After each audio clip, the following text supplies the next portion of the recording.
પોરબંદર શહેરના મોટાભાગના વિસ્તારોની સ્ટ્રીટ લાઇટો બંધ હોવાના કારણે હજારો શહેરીજનો રાત્રિના સમયે અવરજવર માટે મુશ્કેલીનો સામનો કરી રહ્યા છે અને નગરપાલિકા તંત્ર આ મુદ્દે યોગ્ય કાર્યવાહી કરે તે જરૂરી બન્યું છે.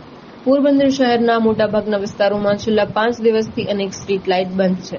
વરસાદના કારણે અનેક લાઇટો બગડી ગઈ છે તો ક્યાંક વીજ પોલને નુકસાન થયું છે તો ક્યાંક વળી વીજ વાયરોને પણ નુકસાન થયું છે, જેના કારણે શહેરની નાની મોટી શેરી ગલીઓ જ નહીં પરંતુ મુખ્ય રાજમાર્ગો પર પણ અંધારા જોવા મળી રહ્યા છે.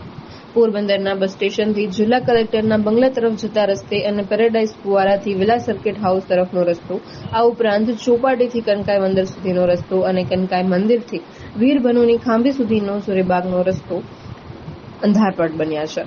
નગરપાલિકા પ્રમુખ ડોક્ટર શીતનાબેન તિવારીનું આ અંગે ધ્યાન દોરવામાં આવતા તેમણે કહ્યું હતું કે વહેલી તકે લાઇટોના સમારકામ માટે કામગીરી હાથ ધરવામાં આવશે અને વધારાના સ્ટાફને પણ કામે લગાડી દેવામાં આવ્યો છે અને લોકોને વહેલી તકે આ અંધારામાંથી મુક્ત બને તે માટે અમે ત્વરિત કામગીરી કરી રહ્યા.